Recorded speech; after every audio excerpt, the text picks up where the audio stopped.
Bueno, ya estamos en directo. Esta es una pequeña ventana que tiene la librería Rafael Alberti con nuestros amigos que están por allí y que durante los meses del confinamiento nos ayudó muchísimo a estar en contacto con todos ellos, ¿no? Ahora empiezan a unirse. Es una conversación que no debe ser demasiado larga porque el formato Instagram y redes ya sabéis que tiene que ser un poquito más ágil, pero bueno, ya hay mucha gente aquí conectada. Muchísimas gracias a todos. Es un día muy feliz para nosotros, es el día del libro, el 23 de abril. San Jorge, San Jordi, y es nuestro día del libro después del confinamiento y la pandemia, o sea que hace un año exactamente estábamos aquí con la puerta cerrada, empaquetando libros, metiéndolas en bolsas para que se los llevaran los ciclistas, con una gran incertidumbre sobre lo que iba a ser nuestra vida después, ¿no? Si volveríamos o no a tener un día del libro como los que hemos hecho siempre, que aquí hay amigos, ¿no? Y bueno, Juan, que nos hemos reunido pues con Sergio Ramírez, con Joan Margarit, con la librería llena de gente. Y bueno, pues es una felicidad ver que el día completo, gracias, sobre todo gracias a los lectores que no han dejado de venir a la librería Alberti, que no nos han dejado nunca atrás, ¿no? Bueno, pues estamos de celebración y una gran celebración esta tarde porque tenemos aquí la visita de Sergio, Juan Cruz. Muchísimas gracias a los dos por estar aquí. El motivo de esta conversación es un libro de Juan Gabriel Vázquez que ha salido hace 2 meses, estuvo en la librería Alberti firmando ejemplares y se llama Volver la vista atrás. Juan Gabriel está, creo que en Berlín, ojalá nos pueda estar escuchando a través de las redes, ¿no? Sería fenomenal. Y es un libro fascinante en el que se cuentan unas historias que nos afectan a todos, yo creo, ¿no? Es parte de la historia, de nuestra historia, generacionalmente, me refiero a la nuestra, Juan, a la de muchos amigos que están aquí, ¿no? Que vivimos de alguna manera el rebufo de las revoluciones y de las caídas de esas revoluciones durante los años 60 y 70. Muchísimas gracias a los dos por estar aquí y estáis en vuestra casa, por favor, esta es una conversación de amigos. Muchísimas gracias por estar aquí. Me corresponde a mí hacer las palabras desde el que pregunta, ¿no? Gracias, Lola.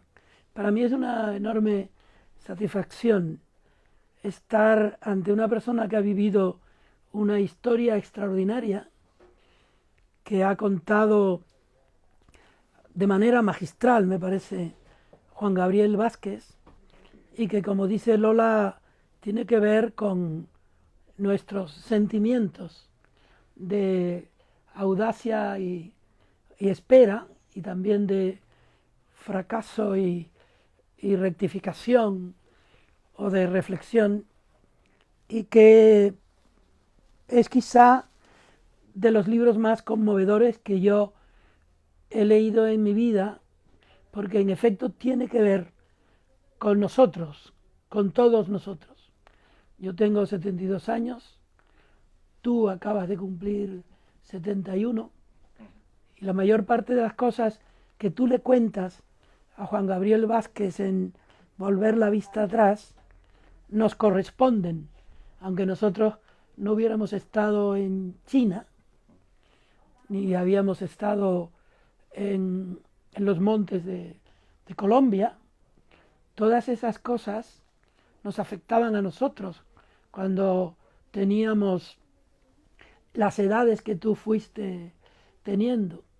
Eso generó en nosotros esperanza, euforia, tristeza, desentimiento, a medida, o desencanto, a medida que iban ocurriendo los distintos periodos que se inauguraban para nosotros como si fuera una aventura de Capitán Trueno y terminaba siendo una triste noticia de la muerte del Che en Bolivia, de la caída de Allende, la caída y asesinato, asesinato de Salvador Allende, las cosas que pasaban y que te pasaban a ti mientras estabas en China o en las montañas, nos estaban pasando a nuestro ánimo, ¿no?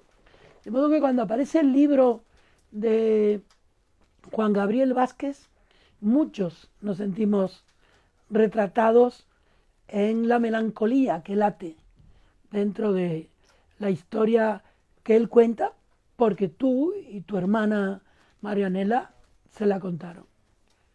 A mí me gustaría, hoy que es el día del libro y que nos juntamos aquí para hablar contigo sobre este libro extraordinario, a mí me gustaría decir algo más que tiene el libro de extraordinario y que sin embargo no está en el libro, que es de qué manera el autor y el biografiado, por así decirlo, han salido de esta aventura y han salido felices.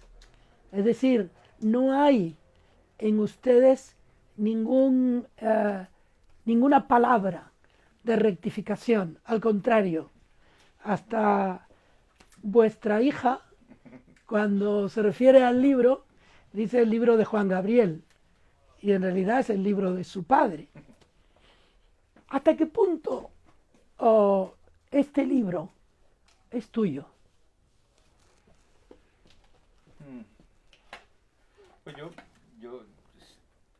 siento el libro muy mío porque desde el inicio, o sea, desde el momento en que Juan Gabriel me dijo que quería trabajar sobre estas historias y todavía sin saber si eso iba a ser un relato, una novela, una biografía, porque en un inicio no había, digamos, un punto de llegada concreto, pero sí teníamos la idea de que queríamos los dos que el libro cumpliera nuestras expectativas, y las mías tenían mucho que ver con rescatar un sentimiento y un recuerdo que tengo yo de esos periodos, que no es siempre fácil de describir. O sea, especialmente en Colombia, hablar, por ejemplo, de un guerrillero con ilusión y con la idea romántica de la guerrilla en este momento es complicado, porque todo el movimiento guerrillero se ha transformado en algo bastante negativo. O sea, en general la idea que se tiene del guerrillero ahora es la de un soldado irregular, pero no hay ese espíritu romántico que me alentaba a mí y a mis compañeros, y yo quería de alguna forma rescatar esa idea de que los jóvenes comunistas éramos muy diferentes a lo que han sido por decir algo, los jóvenes fascistas, y que la historia de alguna forma, de una forma injusta, ha metido en el mismo paquete, ¿no? Y es una injusticia. O sea, el hecho de que Stalin y Hitler fueran unos políticos monstruosos no equipara a la gente que seguía esas ideas. O sea, yo realmente todo lo que hice lo hice con un espíritu muy romántico, y yo quería que el libro hablara de eso y hablara de cómo esos sueños hermosos se fueron poco a poco convirtiendo en pesadillas. Y yo confiaba en que Juan Gabriel iba a hacer eso, y entonces hicimos una especie de pacto, que era que el borrador del libro me lo iba a entregar para que yo, digamos, censurara lo que considerara que se salía de ese marco en el que habíamos empezado a trabajar, y así fue. O sea, cuando el año pasado, cuando Juan Gabriel terminó, digamos, la novela, me envió el borrador del libro, y yo estuve durante un mes leyendo, reflexionando, y claro, tomé muchas notas, hice muchas rectificaciones, sobre todo precisiones, y sí, había 4 o 5 cosas que yo consideré que no era muy bueno que salieran en el libro por diferentes motivos, pero básicamente por motivos sentimentales, porque de alguna forma podían herir a alguien. Pero yo no toqué el libro, porque siento que Juan Gabriel realmente hizo una diana y quedó perfecto. O sea, él con ese montón de recuerdos que eran un rompecabezas, armó una historia que, a mi modo de ver, retrata lo que a mí me interesaba contar, pero también logra retratar una época, y yo creo que eso, digamos, debe darle satisfacción tanto a mí como a mi hermana como a él, porque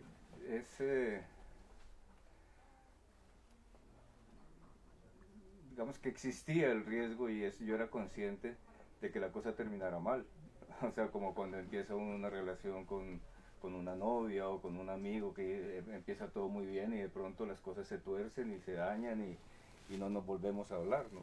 Ese riesgo existía, desde luego, de que hubiera una interpretación errónea de esos recuerdos, pero no, afortunadamente no fue así, y de hecho es hasta muy curioso, porque el libro ha ayudado a rescatar cosas que no teníamos. O sea, por ejemplo, en estos días han aparecido una pequeña autobiografía de mi abuelo canario, Domingo Cabrera, y han aparecido otras fotos que no, han seguido apareciendo cosas, y Juan Gabriel me ha dicho, oye, ¿qué hacemos con esto? Ya busquemos a ver qué hacemos, porque ha seguido.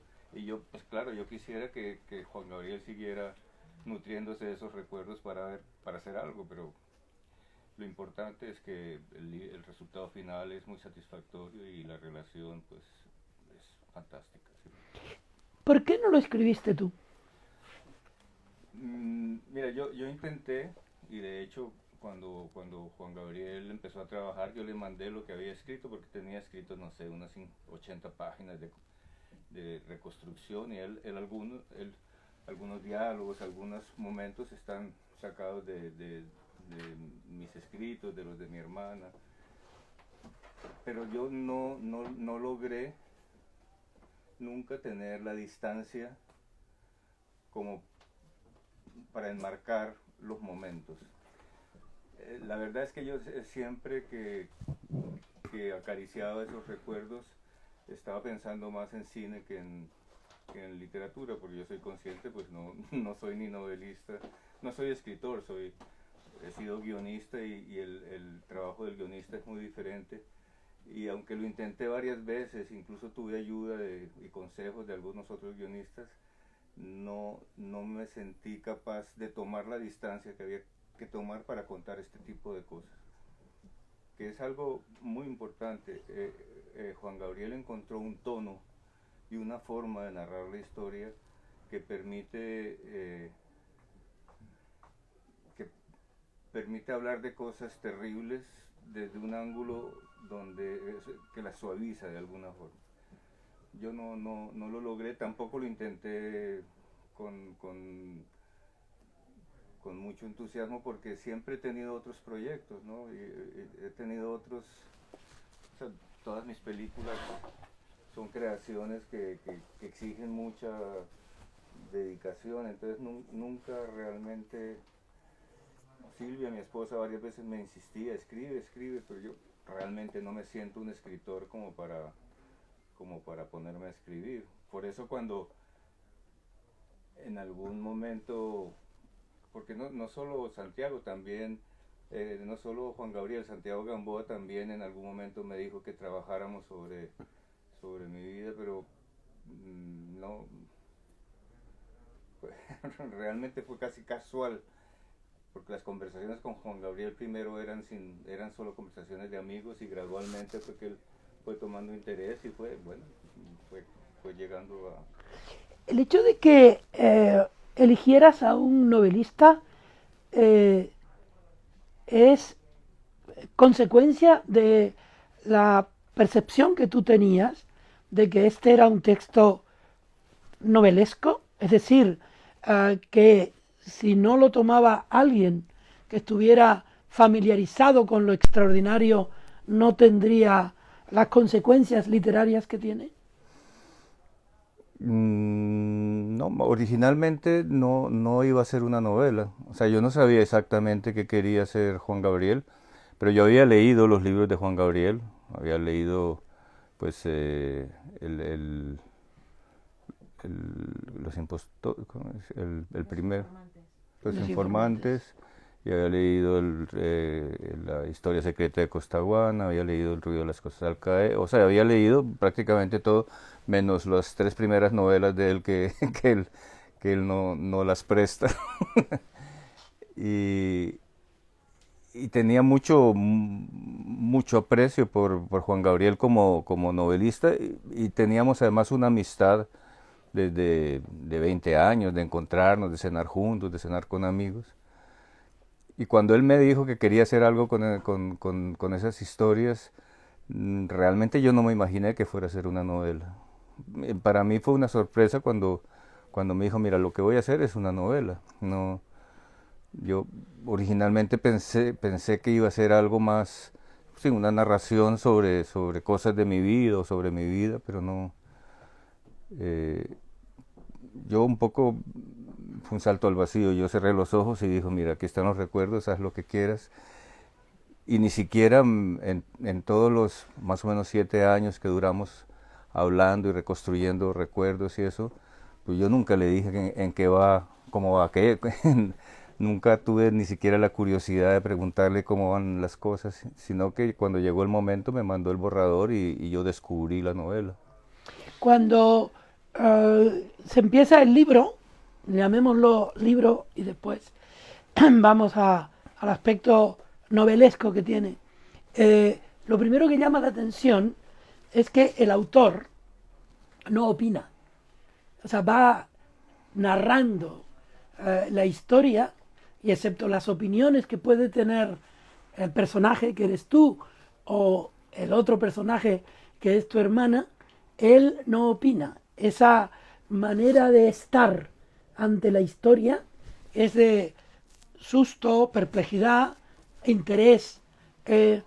¿Cómo ves tú mismo el estilo con el que él transmitió lo que tú le ibas contando?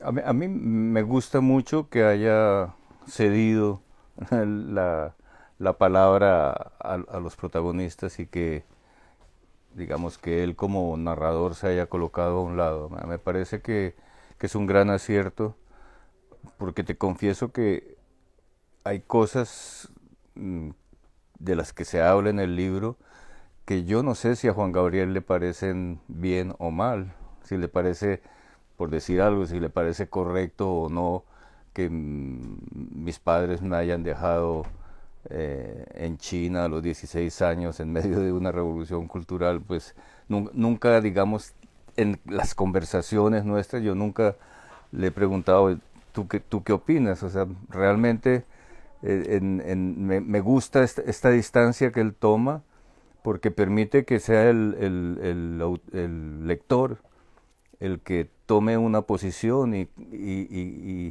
genere el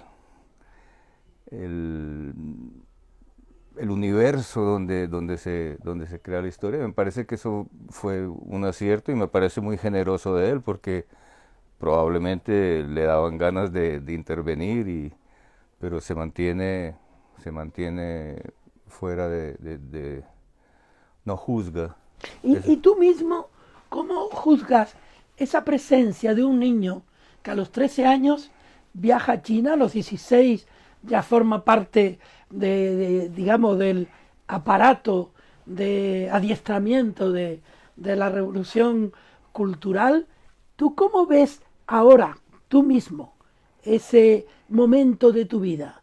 ¿Qué flash te viene a la cabeza? Es un poco contradictorio porque yo desde luego no haría eso con hijos míos. O sea, no, para mí es difícil imaginar el cómo se tomó esa decisión, cómo mis padres fueron capaces de tomar de dar ese paso, que dejar, yo tenía 16, mi hermana tenía 14, y dejar a los hijos teníamos una tutora que veíamos una vez a la semana, pero bueno, eso no es garantía de nada. Entonces yo siento que yo no sería capaz de hacer eso, pero al mismo tiempo entiendo que lo hayan hecho ellos porque era tan grande la confianza que tenían ellos pues, en sus ideales, pero además en la Revolución China, que era esas cosas, como decían, ¿quién puede educar mejor a estos hijos que la Revolución? Entonces, es contradictorio lo que yo siento, porque, digamos, sin duda, yo no sería el que soy si no hubiera vivido esa experiencia, pero no sé quién hubiera sido, no sé si hubiera sido mejor o peor, pero desde luego el haber vivido esa experiencia, haber tenido esa autonomía como ser humano desde los 16 años, eh, enfrentándome bueno, a tantas cosas, a peligros, a situaciones, a presiones, a disciplina, pues, no sé, decidir uno a los 18 años eh, prepararse para entrar a la guerrilla, a la lucha armada, porque claro, no era que fuéramos a entrar inmediatamente, pero era, digamos, el objetivo final era prepararse política, ideológica y militarmente para entrar a la guerrilla desde los 16 años. ¿Qué dejó en ti, en el que eres ahora, esa experiencia? ¿Alguna vez la discutiste con tus padres? Hay partes en el libro en que, sobre todo cuando estaban en la guerrilla, en que se plantean irse, dejarlo, y ahí se produce una discusión. ¿Qué tono tuvo esa discusión? ¿Fue de acusación, de remordimiento? ¿Cómo era esa relación cuando ya se sabe que ustedes no quieren seguir? Eh, en general nunca hablábamos nosotros o sea, yo nunca pregunté ni reproché de por qué me dejaron en China, ni por qué me influencia, ni siquiera en los últimos años. Siempre era como tabú el tema de cómo se habían desarrollado las cosas. Pero en el momento que mencionas ahí, cuando estamos en medio pues en el mundo de la guerrilla y empiezan las dudas y las vacilaciones, fue muy difícil. El libro no entra en esos detalles, pero yo estuve a punto de no salir. O sea, llegó un momento, tuve unos combates y eso. En ese momento yo tuve como la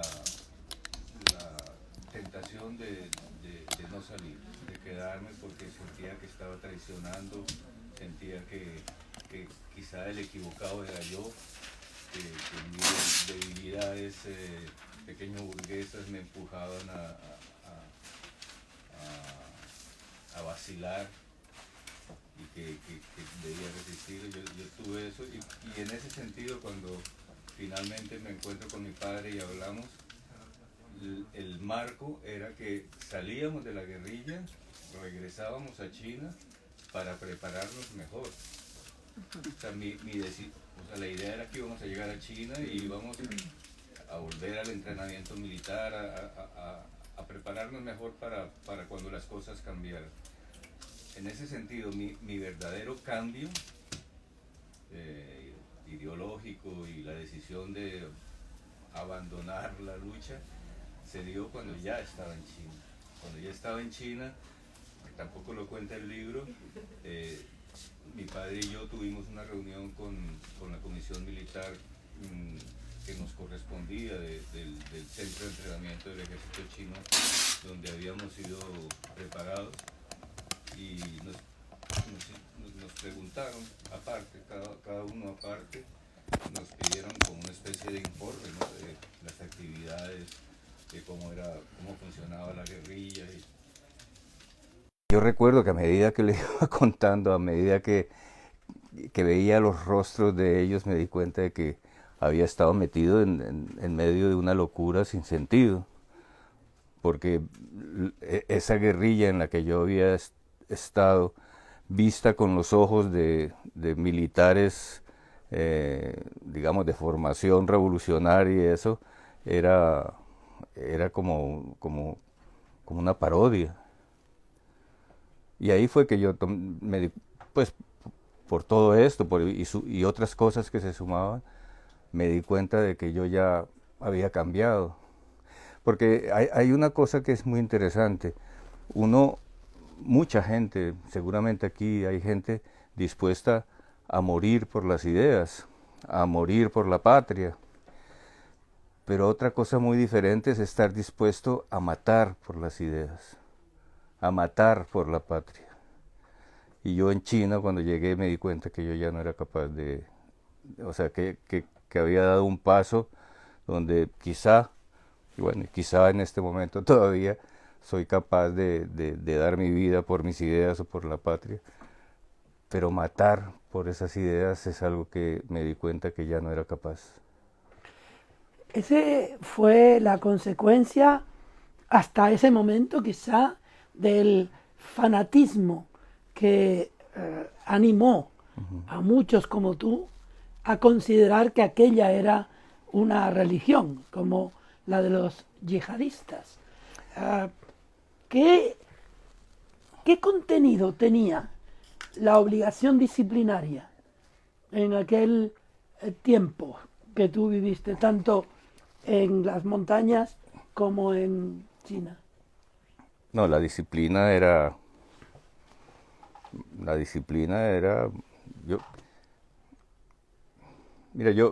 yo probé el alcohol, no he tomado ni cerveza porque mi cuerpo era un templo, igual que los cristianos. Hace no sé, un año, la cosa bueno, en uno de esos ataques de los yihadistas, me puse a pensar qué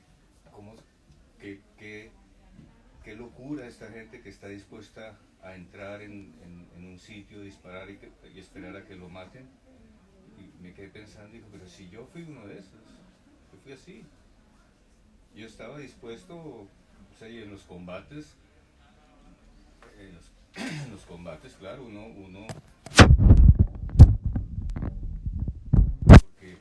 porque no le importa que lo maten.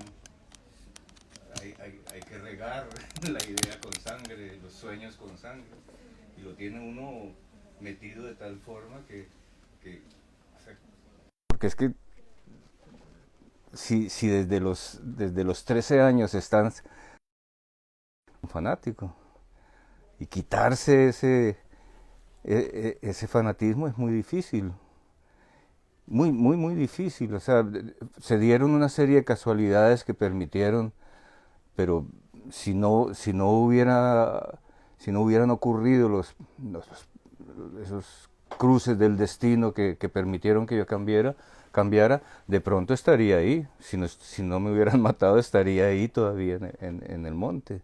Porque salirse, renunciar a todos esos ideales, renunciar a todos esos sueños, es una gran derrota personal.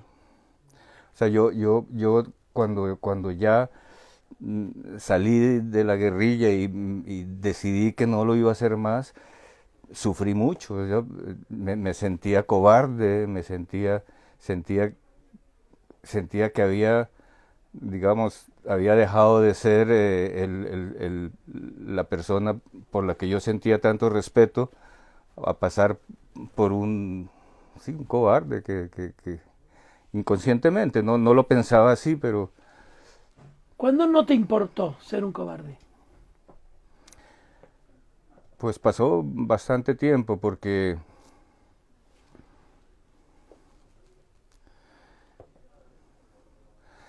no sé, más o menos pasaron como unos 2 años en los que yo, en los 2 primeros años yo seguía con mucha frecuencia pensando en cómo estarían, en los privilegios que yo tenía, que no me sabía bien comer lo que quería o tener comodidades, o sea, todo eso me, me, me dolía un poco, ¿no? En vez de estar feliz por por tener esas posibilidades, me sentía como culpable de... Sí. Recuerdo que duré mucho tiempo sin reír. O sea, tenía una novia, una chica francesa, que llevábamos, no sé, como 6 meses juntos y un día pasó algo y me reí mucho y me dijo, oye, primera vez que te ríes en todo el tiempo que llevábamos. ¿El miedo te salvó del fanatismo? Pues no, fíjate, yo así como se tiene miedo, también se tiene arrojo, ¿no? El arrojo también hay que tenerlo, ¿no? No. Y yo en el tiempo que estuve en la guerrilla realmente nunca tenía miedo, ¿no? O sea, el fanatismo permite eso. O sea, tenía ganas de que no me mataran, que eso es otra cosa, es diferente, ¿no? Ganas de estar vivo. Yo me acuerdo por las mañanas a veces me despertaba, porque muchas veces los asaltos, las cosas peligrosas suceden en la noche. Yo me despertaba y decía, oh, vivo otra vez, qué bien, ¿no? Como con cierta alegría de estar vivo. Porque en sitios así, claro, la presencia de la muerte es constante, entonces uno se acostumbra, muere mucha gente y uno se acostumbra. Entonces, el Entonces, de realmente miedo, no, ni siquiera en el momento en que, bueno, sí tuve miedo cuando ya habíamos planeado salir y todo eso, y me tocaron unos combates donde el libro los narra, ¿no? Donde sentí que me estaban como mandando a matar de alguna forma, me estaban mandando operaciones mucho más arriesgadas de lo que normalmente se... Pero el miedo, ese miedo, no... Tú me dijiste en una conversación que el miedo te salvó del fanatismo, en el sentido de que cuando ves otras salidas, Ah, claro. considera que lo que te manda ya no es el fanatismo de tú mismo, ¿no? Tener como la posibilidad de reconstruir la vida, en mi caso la posibilidad de finalmente poder estudiar cine y poder volver a la vida, a reconstruir la vida, eso fue lo que me logró, digamos, sacar del fanatismo. La salida del fanatismo fue gradual. Mira, yo te digo cosas increíbles. Todavía, hoy en día, yo veo una película en el cine, ¿no? Y yo no puedo evitar pensar si esa película está bien o mal de acuerdo a los pensamientos ideológicos de aquella época, no de hoy. O sea, esa película dibuja la pequeña burguesía como un sueño, no sé, esas clasificaciones que, bueno, que describe Mao Zedong en las conversaciones del foro de Yenan y esas cosas, las tengo ahí. Yo no puedo evitar pensar en clasificar el arte si está al servicio del pueblo y la revolución o no, aunque a mí ya no me importa. Pero, pero sigo usando esos métodos de pensamiento, ¿no? Porque están muy hondos. ¿El libro te ha aliviado de toda esa historia? Sí, yo creo que el libro, bueno, por lo menos me permite hablar de estas cosas, porque con los amigos y eso, siempre contaba cosas graciosas, o sea, nunca las cosas dolorosas. Yo, entre la familia, nosotros nunca, o sea, por ejemplo, yo tenía mucha curiosidad de saber cómo había sido el momento en que detuvieron a mi madre. A mi madre la detuvieron en un piso franco donde había munición y drogas y propaganda y uniformes y cosas así, pero ella no estaba armada. Sin embargo, se la llevaron y la tuvieron, bueno, una especie de tortura psicológica. Estuvo en un batallón durante mucho tiempo, después en la cárcel. Yo siempre tenía curiosidad de saber cómo había sido eso. Yo nunca me atreví a preguntarle, nunca. A veces estaba con ella y tenía como deseos de preguntar, pero sabía que ella iba a sufrir contándomelo, entonces nunca. Y con mi hermana nunca. O sea, hay cosas de la vida de mi hermana que me enteré por el libro. Y con mi padre igual, o sea, era como una forma de eludir el problema, como si no hablando del problema dejara de existir. En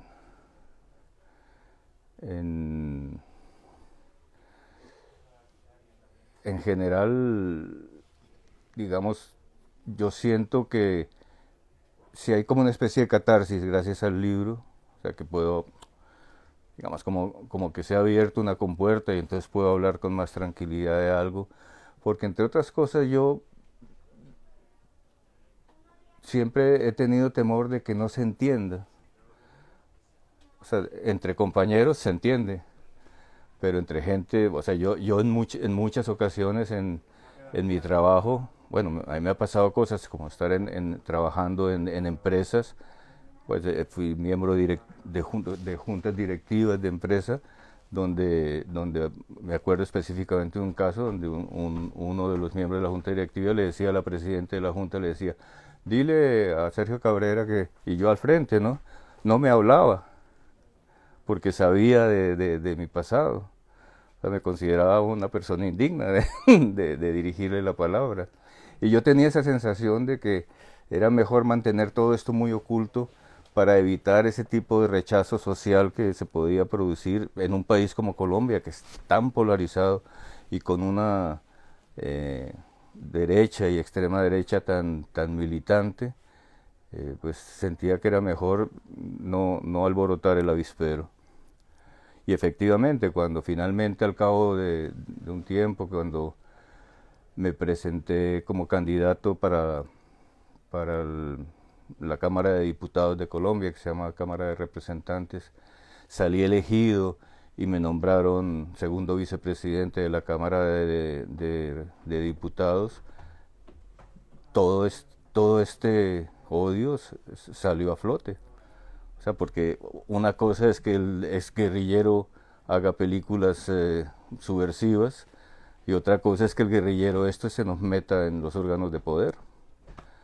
Y por eso terminé yo viviendo en España, porque las amenazas, yo me posesioné como segundo vicepresidente y a los 6 meses ya me estaban amenazando los paramilitares. El libro tiene una metáfora que circula por toda la novela, que tiene que ver con tu padre, que muere, con tu hijo, que tiene además tu nombre de guerrillero, y un viaje a Barcelona, en el que se expone tu obra cinematográfica. Y allí surge un conflicto familiar, que es, ¿vas o no vas al entierro de tu padre? la conversación con el hijo, la relación con el pasado, la evidencia de tu obra artística. Todo eso está junto y va circulando por toda la obra como si fueran tus venas. ¿Cómo fue ese diálogo posterior, el que ya no pudiste tener con tu padre? Con mi padre fue muy difícil, la relación siempre fue muy difícil porque,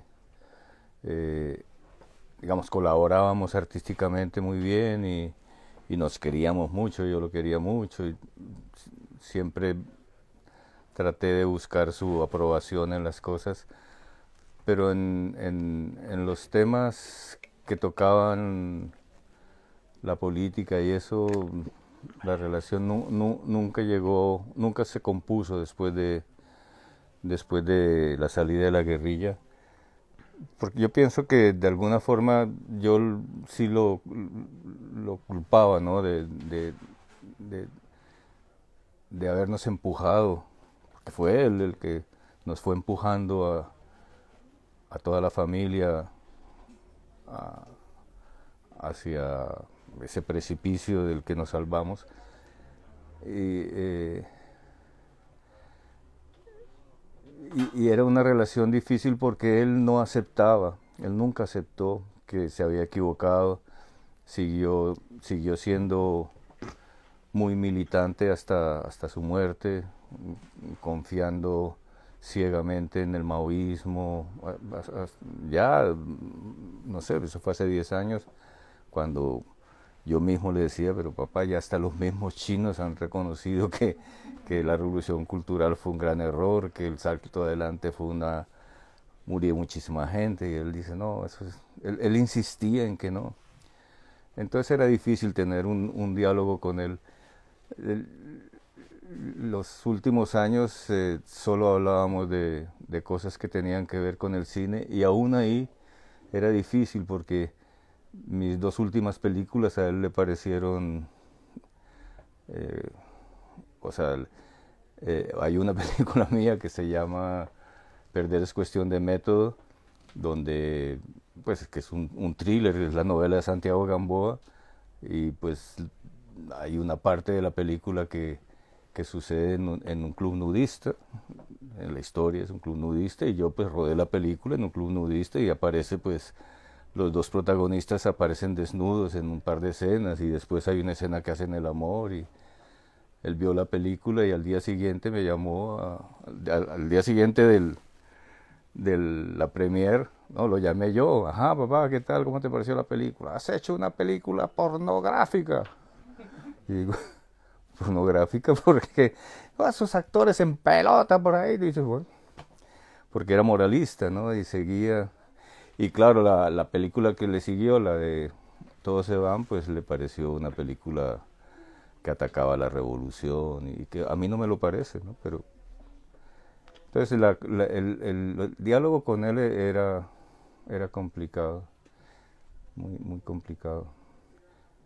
Y cuando supe o sea, que había muerto, que como lo cuenta el libro, pues yo tenía armado una cosa muy compleja con mi hija pequeña, que me había comprometido a ir a unas reuniones. Silvia, mi esposa, me estaba esperando, Raúl estaba conmigo en Barcelona, entonces de pronto, pues lo pensé mucho, estaba yo con Silvia, y lo que dice el libro fue textualmente lo que yo le dije a Silvia después de pensarlo mucho. Dijo, no, mira, mi puesto en este momento está con los vivos, no con los muertos. O sea, está Raúl, está Amalia, estás tú. Y fíjate, si la que se hubiera muerto fuera la esposa de mi padre, yo hubiera ido a consolarlo. Pero el que se murió fue él, entonces ya no tenía mucho sentido abandonar algo tan importante para mí solo por ir al entierro, ¿no? Que además era técnicamente muy complicado, porque estaba la inauguración de la retrospectiva y la reunión de mi hija. Sergio, tú vives ahora en un país que no tiene una historia diferente a la tuya, e incluso a tu historia personal. Es un país que vivió una guerra civil en la que hubo fascismo y hubo el comunismo, digamos, o no había, quizá, esa dicotomía, pero de pronto ha surgido la dicotomía y en los eslóganes de la ultraderecha se confronta el comunismo con la libertad y de nuevo vuelve el comunismo, que por otra parte ayudó a que este país tuviera una constitución democrática en 1900. El comunismo a ser como el blanco de la ira de un sector de la sociedad. ¿Cómo vives tú mismo ahora la memoria del comunismo? A mí me resulta hasta hilarante, me parece gracioso que todas esas cosas que presentaban como los grandes monstruos comunistas, ¿no? De que las cosas, que nadie iba a tener cosas propias y que les iban a quitar las casas y los hijos y resulta ahora, tú ves, nos llenan de ideas comunistas que han convertido en mercancía capitalista, ¿no? Entonces tú vas por la calle y puedes coger una bicicleta, puedes coger una patineta, puedes coger un coche. Ese es el comunismo era así, ¿no? Ese era el comunismo. Pues cualquier apartamento, pues no cualquiera, pero hay apartamentos en la ciudad donde tú puedes entrar y coger el apartamento para ti. Eso iba a ser el comunismo, ¿no? Las oficinas estas de coworking, estamos todos, compartimos los computadores, compartimos las impresoras, compartimos el wifi.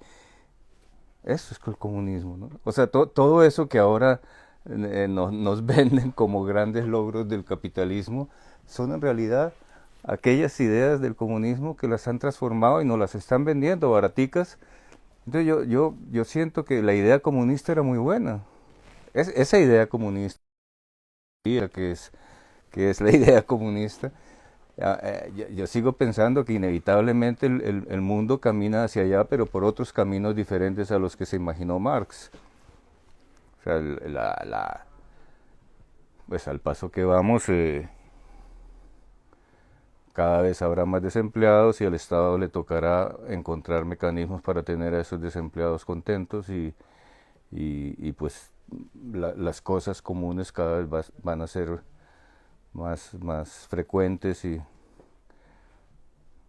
pero ese comunismo de Marx, ese ya es imposible. La idea era una idea muy bonita, pero no tiene cabida en el mundo moderno. Has contado tu historia hoy también, pero la has contado en un libro que tiene casi 500 páginas.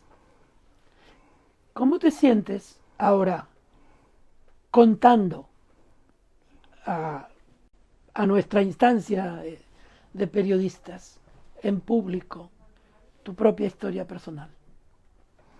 No, ahora me gusta, ahora lo disfruto, o sea, disfruto porque digamos que el trago amargo ya pasó, ya esta es la miel de éxito de alguna forma. El libro que también era otro riesgo, el libro podía no gustarle a nadie y decir, bueno, ¿qué sentido tiene hacer un libro sobre este baboso que lo único que hizo fue pegar unos tiros y ya?